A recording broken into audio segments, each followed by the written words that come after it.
things that's really unique about an Orthodox synagogue, and I think Young Israel Aish in particular, is that not only do I know everybody's name, I know your dog's name. It's really about a personal relationship, about everyone should have a relationship with a rabbi. Judaism teaches us that every person needs a rabbi, you need a friend, and you need a student to really get the fulfillment of wisdom, to really understand what life is about. I'm always explaining the concepts in the Torah, in the Bible, explaining Jewish values and challenging people to understand what those values are. All the wealth God gives me is really in order that I should benefit others. Spreading Jewish values, positive universal values, those are the things that have led us to have a YouTube channel that has more than 250,000 views on it. It's the weekly radio show, The Rabbi Show, with its own unique website. We do trips to Israel every single year. But my rabbi told me the most important commandment is to live life with joy as much as possible. Because if you have joy and enthusiasm and passion about life, if you really feel the Almighty's love at every corner, so then you will have the direction and the enthusiasm and the energy to fulfill all of the other commandments. And it came to pass. When Yitzhak had become old and his eyes dimmed from seeing,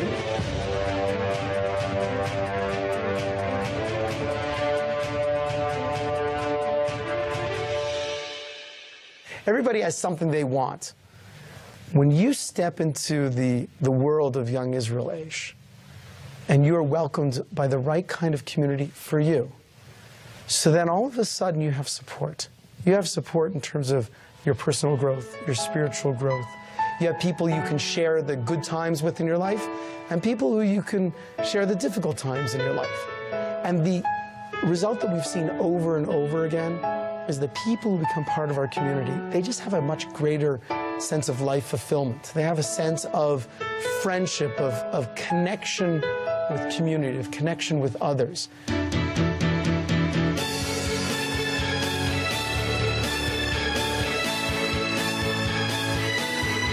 When you walk in that door, you will be greeted with a smile and come straight up to me and say hello.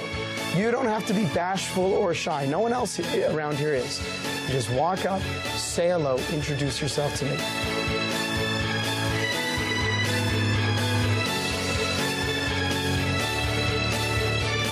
So I really hope that any person that, whether they read the book, they listen to the radio show, they come to Young Israel Aish, whether it's every single day or once a year, that they acquire a piece of wisdom that forever enhances and enriches their lives.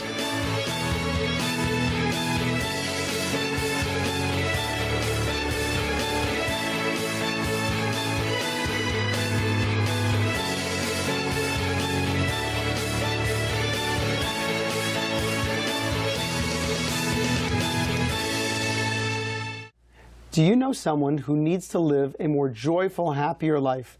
Maybe it's your son or daughter. Maybe it's your spouse. Maybe it's you.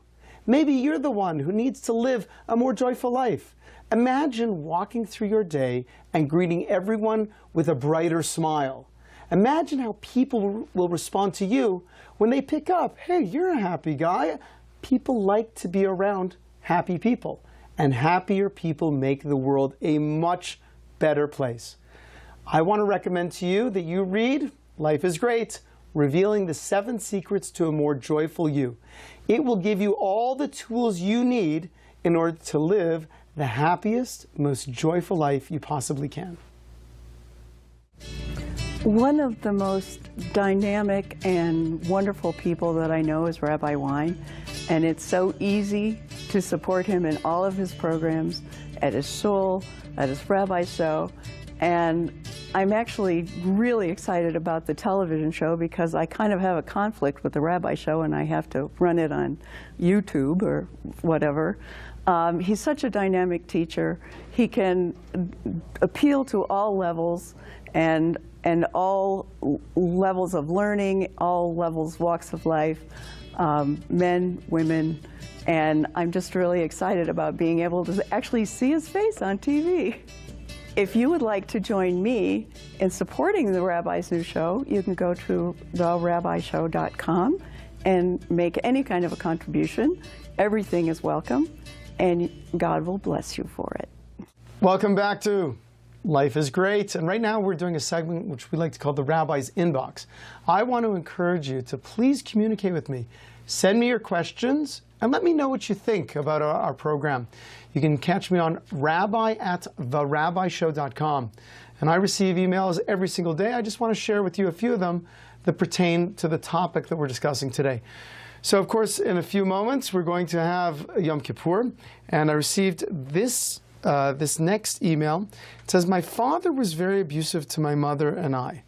How can I forgive him if he hurt us so dearly?" So, think about it. The commandment to honor our parents is based on what they do for us, not what they did not do for us or what they did against us. How can you forgive? Remember, forgiveness is for you. It's not for him. It's stopping and saying, for you, your benefit is you don't want to be a person who lives with resentment. If you need therapy, I believe that therapy is oftentimes very valuable. But it's not about him. It's about you. And if you remember that, then you'll be able to say, I want to go on with my life. I don't want to emulate what he did to me, and I want to be a better person and a happier person. Okay, the next one is, Rabbi, you say that Yom Kippur is the happiest day of the year. So therefore, why do we fast?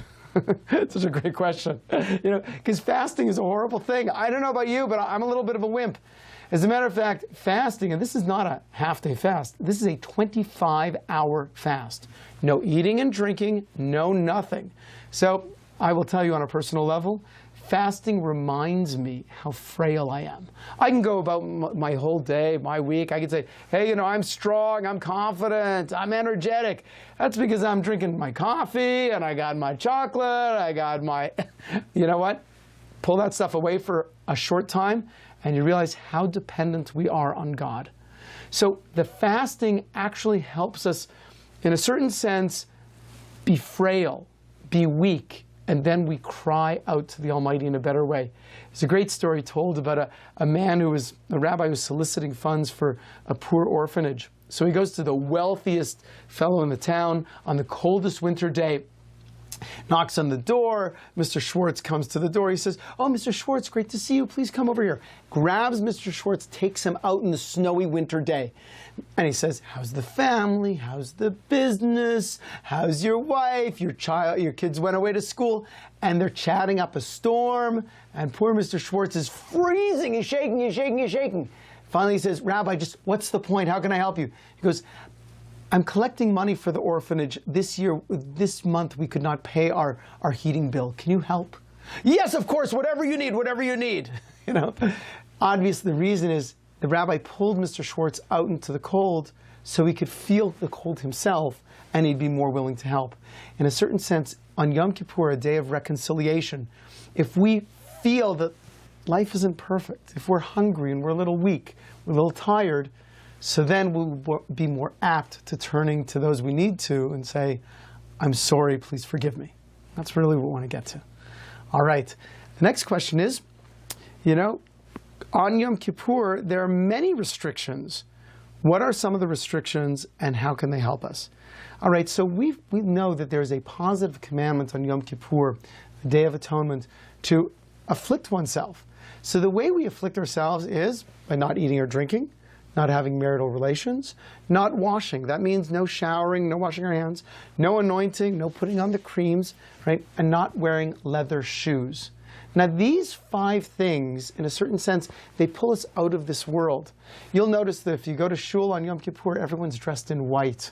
We're dressed in white because, in a certain sense, we want to feel like we are above all the physicality.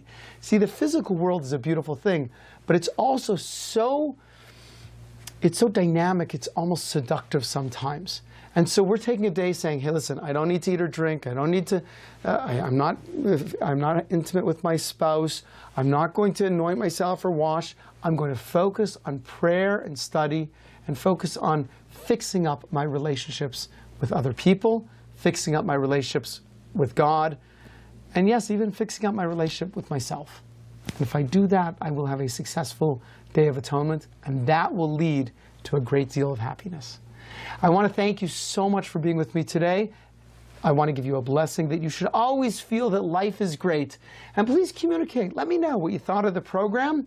And please send me your questions to rabbi@therabbishow.com, and give you a blessing that this week you should be filled with a spirit of joy and happiness. There should be a sense of godliness and growth for you and your entire family.